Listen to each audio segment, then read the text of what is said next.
présente-toi. Bah voilà, DJ 100K.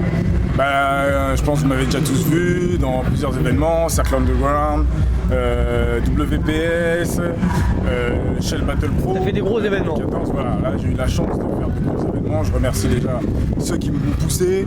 Et voilà, je suis là parce que. Et j'ai envie de te dire, tu as fait des gros événements parce que ça fait longtemps que tu es dedans aussi. Ça fait très longtemps que je suis dedans. Voilà, les gens, forcément, ils ne me voient pas depuis le début. Moi, je mixe depuis 92. 92. Premier battle, c'était 96 à Draveil.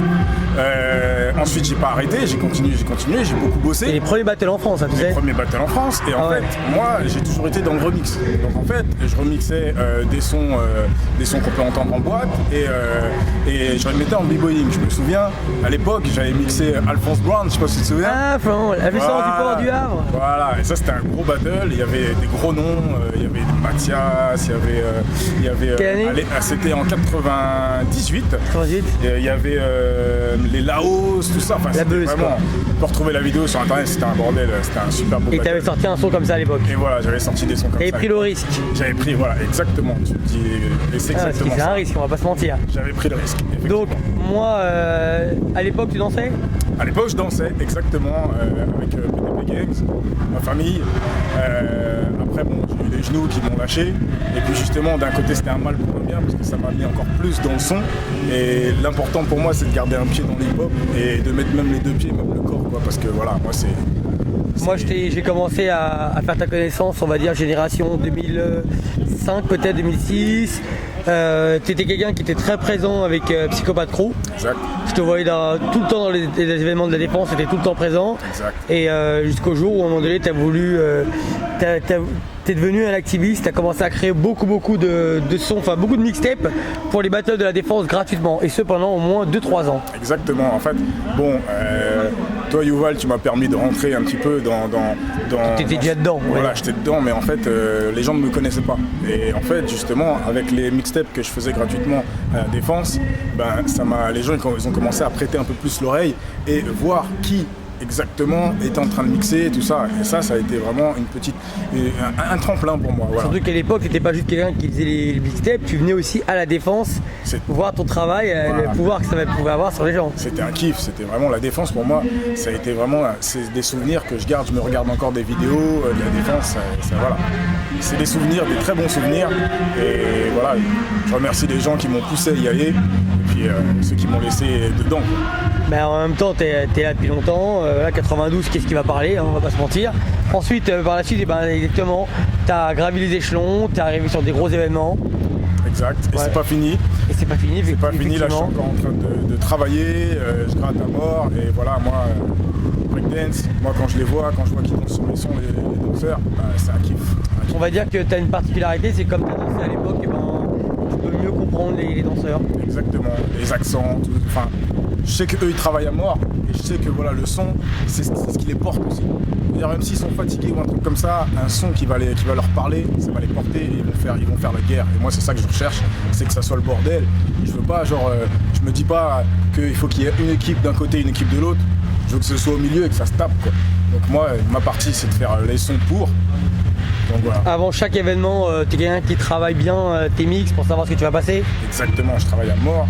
Là voilà, j'ai pas dormi pour celui-ci. Voilà, moi carrément je suis chez moi. Avant même, quand je fais mon son, je danse dessus, je fais du top rock dessus pour voir si ça passe. Donc je suis engagé à mort. Ah, t'es vraiment à fond, quoi. Ah oui, je suis à fond, c'est sûr. J'avoue, c'est lui qui... Tu fais ton propre crash test. Voilà, c'est ça en fait, c'est ça. Et tu vois un petit peu ce qui se trame un peu sur le net, tu lis un petit peu dernièrement qu'il y a beaucoup de DJ qui se plaignent de peut-être de pas être à la place qu'ils devraient avoir. Ah, exactement, et ça j'en ai fait un petit peu les frais. C'était il y a 2 ans voilà, ou il y a un an à peu près, ouais, parce que bon, forcément, il y a de tout type de DJ aujourd'hui.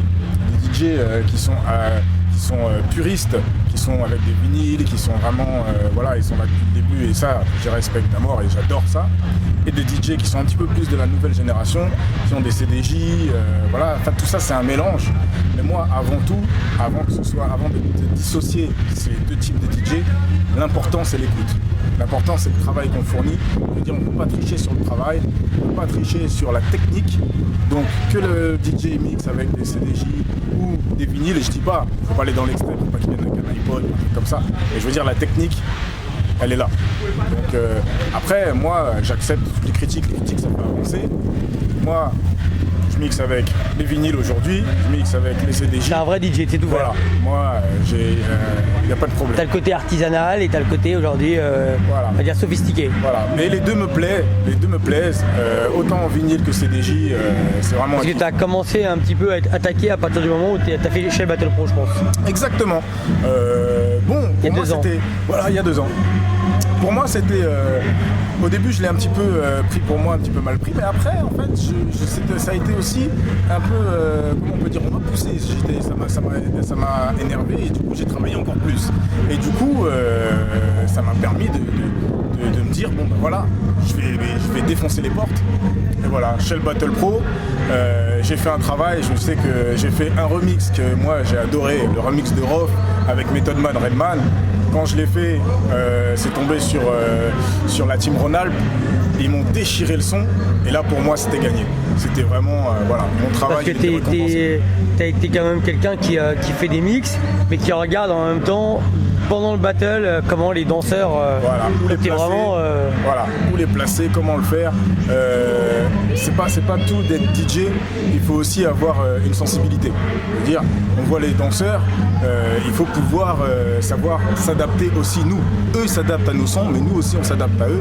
Et voilà, on les porte d'une certaine façon, comme j'ai dit tout à l'heure. T'es quelqu'un qui prend beaucoup de risques sur des sons. Ouais, je prends pas mal de risques. Bon, alors on va dire que j'ai une petite anti-sèche, on va dire à chaque battle. J'ai mon bras droit, Méthode, B-Boy Méthode, qui est toujours avec moi. C'est aussi un peu mon crash test. Je lui dis, est-ce que ça va passer, est-ce que ça va pas passer. Lui, il me pousse vraiment, il me dit, vas-y, mets. Et voilà, je prends des risques, je mets. Des fois ça passe, des fois ça passe pas. Mais voilà, je prends le risque et je le mets. Je vois. Est-ce que tu trouves qu'aujourd'hui, les DJ qui se plaignent, ils sont en droit de se plaindre? Ou alors c'est parce qu'ils n'ont peut-être pas assez travaillé, ou ça pas se vendre ou... Bah en fait voilà, les gens n'ont pas le droit de se plaindre. Les gens ils n'ont pas le droit de se plaindre parce que justement moi, il y a des moments où j'ai pas de date, où c'est un petit peu plus creux, et ben j'en profite pour travailler. Et t'as toujours bossé, c'est-à-dire t'as toujours bossé à côté toi? Ah oui, j'ai toujours bossé à côté par contre. Moi je connais ton travail d'à côté, mais t'as toujours... J'ai toujours bossé à côté, je mixe dans les boîtes, je mixe dans les soirées. Là je mixais au Palace Brésil, je faisais des soirées privées, tout ça. Pendant 4 ans j'ai travaillé là-bas, que ce soit des cabarets mobiles ou dans un cabaret fixe. J'ai toujours travaillé en tant que DJ. T'attends pas après la culture hip-hop pour vivre? Voilà, c'est ça en fait. Voilà, moi je suis DJ généraliste à la base. C'est vrai que mon kiff c'est le hip-hop, mais je mixe de tout. Et les DJ qui se plaignent qu'ils n'ont pas de date, moi ça m'arrive aussi. Et ben quand j'ai pas de date, je travaille à mort. Et quand je fais un battle, par exemple, comme aujourd'hui, et ben je le déchire. Et quand je le déchire, forcément les dates arrivent derrière. C'est ce qui s'est passé pour toi, notamment au dernier battle de Corbeil, où tu as été pris pour le battle Cirque Underground. Cirque Underground, de Cirque Underground, j'ai été pris pour Shell. Et voilà, c'est de cause à effet. Quand on travaille, ben forcément ça paye. Il n'y a pas de secret. Il n'y a pas de secret. Et est-ce que tu penses qu'aujourd'hui quelqu'un qui vient avec son ordinateur, qui mixe très très bien, à un moment donné il y a un souci, si c'est pas mixé sur des platines, est-ce que c'est un vrai problème? Ouais, je pense que c'est un vrai problème. Nous DJ, on a une technique, on a des années derrière, on a vraiment des années d'expérience. Donc je pense que tout problème, il peut être résolu. Ouais. Je veux dire, voilà, t'as pas de platine ou quoi que ce soit, ou machin, on te ramène des platines, voilà. Le taf, il est là. Le taf, il est en amont. Il n'est pas un seul coup, on se lève le matin, on est DJ, c'est pas ça le travail. Moi j'ai voulu essayer, il faut un peu aider, mais après faut avoir la fibre, faut avoir le truc, voilà, faut être, surtout, il faut avoir beaucoup de temps. Voilà, toi Yuval, tu fais énormément de choses. Ouais, donc déjà. Puis bon, les sons professionnels, est-ce que professionnels? Voilà. Toi, ce que tu avais, c'est que tu avais une sensibilité, comme je disais tout à l'heure, tu as une sensibilité à mort. Tu sais les sons qui vont faire plaisir. Ouais, je sais. Mais c'est pas tout. Il faut aussi. C'est un budget aussi. C'est un budget le DJ. Il faut aimer ça.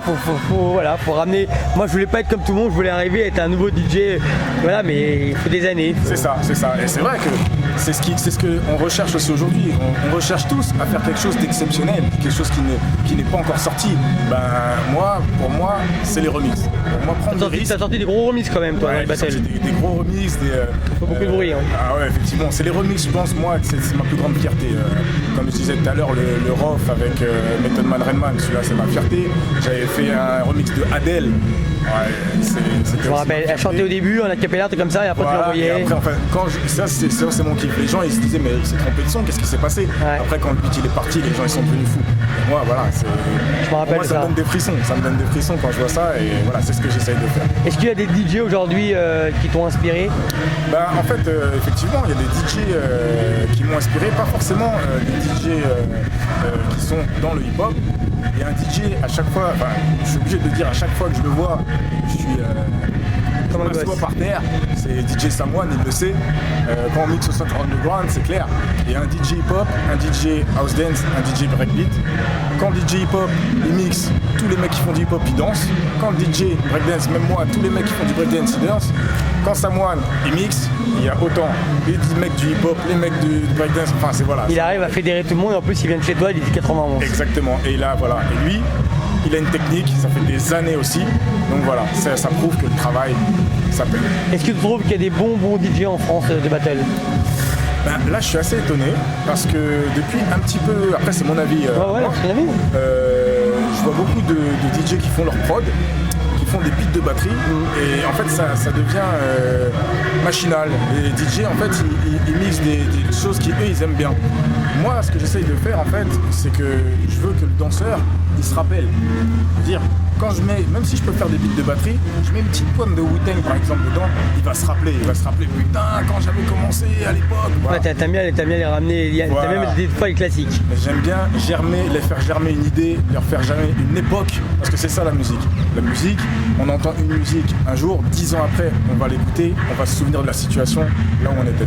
Qu'est-ce que tu penses, ceux qui disent que les DJ de battle, ils ont tué un peu le rap? Ouais, je pense que maintenant on est arrivé dans des beats de batterie. Il y a même presque plus de funk. C'est vraiment, on dirait, quelqu'un va venir avec une batterie, va faire la même chose, et avec un accent, bing, ça va marcher. Or que, faut se rappeler que vraiment, à l'époque, il y avait des tu mets souvent des sons de l'époque, génération hype. Ah bah oui, parce que moi, voilà, les gens ils savent pas, parce que bon, ils pensent que je viens d'arriver. Moi j'ai quand même 32 ans, bientôt 33 ans. Je suis de cette génération-là. Le même âge que Benji. Voilà, moi je suis de cette génération-là. Benji, par exemple, si on peut parler de Benji, moi, quand j'ai vu Benji, j'ai vu son film, j'ai vu tout ça, j'étais devant ma télé, j'étais déjà dans le milieu. Donc voilà, c'est ma génération, la génération hype, la génération hip-hop à l'ancienne, tout ça. Donc moi je suis obligé de rester là-dedans. Je suis pas obligé, je peux faire la nouvelle tendance, mais mon cœur il me ramène là-dedans. Donc forcément ça se ressent sur mes T'es un vrai passionné. Voilà, c'est ça. Est-ce que tu as un conseil à donner à la nouvelle génération qui commence les platines? Alors, accrochez-vous, pensez même pas à l'argent, parce que voilà, aujourd'hui c'est d'abord le kiff, c'est beaucoup de travail, n'hésitez pas à bosser. Avant, il y avait avant les DJ, ils étaient un peu, c'est des DJ un peu renfermés. On n'arrivait pas trop à s'exprimer, pourquoi? Parce qu'on était dans notre chambre, avec juste les platines, et on mixait, on voyait pas trop de monde, même quand on partait en soirée, un truc comme ça, on était cloisonnés dans des cages, et on mixait. Après, il y a des gens comme toi, Yuval, qui font parler les gens, qui font parler des DJ, et voilà, donc là, c'est maintenant qu'il faut en profiter. On a la possibilité de pouvoir parler, de pouvoir s'exprimer. Il n'y a personne qui le fait. Il n'y a personne qui nous donne la parole. Voilà, aujourd'hui on l'a. Moi je suis bien content que tu m'interviewes parce que je peux parler, je peux dire ce que je pense. Tu fais partie des gens importants et des platines en France, je te crois souvent quand même.